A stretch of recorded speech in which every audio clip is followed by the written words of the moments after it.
बुचरर अभिक्रिया। अगली अभिक्रिया के रूप में हम देख लेते हैं हवन होश अभिक्रिया। अगली अभिक्रिया के रूप में हम देख लेते हैं हवन होश अभिक्रिया।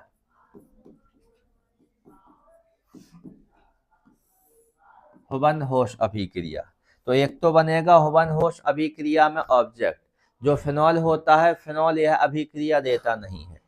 फिनॉल हवन होश अभिक्रिया नहीं देता है, लेकिन फिनॉल का हाइड्रोक्सी जो व्युत्पन्न होता है जिसे हम क्या कहते हैं, रेसासिनॉल।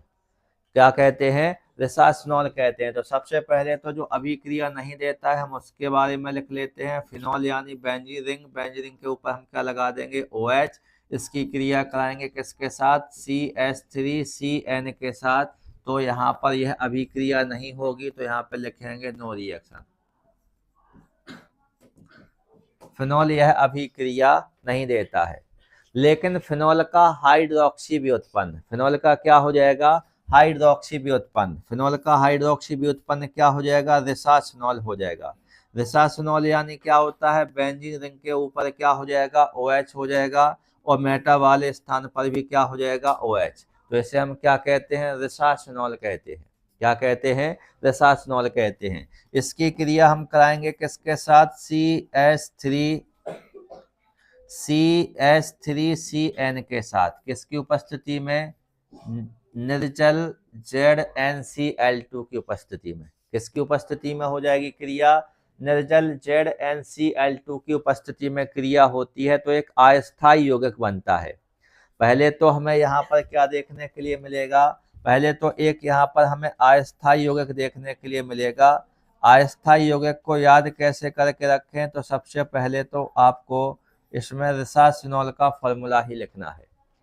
देखो अस्थायी यौगिक को कैसे बनाएंगे, यहाँ पर ये क्या था, रेसासिनॉल। तो यहाँ पे हमने क्या लिख दिया, रेसासिनॉल का पहले फॉर्मूला लिख दिया।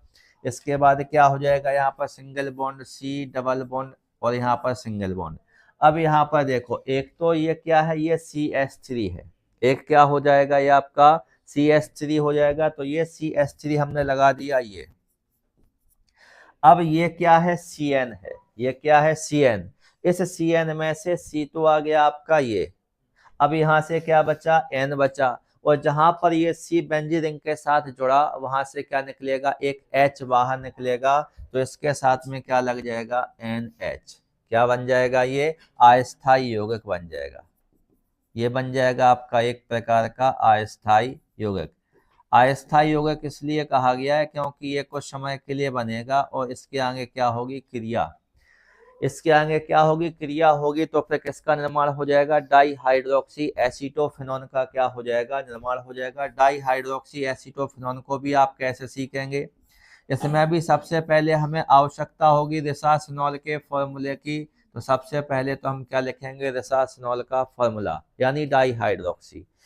दो बार क्या लगा है, OH लगा है, यानी क्या हो गया, डाई। OH के लिए क्या हो गया, हाइड्रोक्सी, और आगे क्या लिखेंगे, एसीटोफिनोन। एसीटोफिनोन में ऑर्थो वाले स्थान पर लगा देंगे COCH3। क्या लगा देंगे, COCH3। तो ये क्या हो जाएगा, डाई हाइड्रोक्सी एसीटोफिनोन।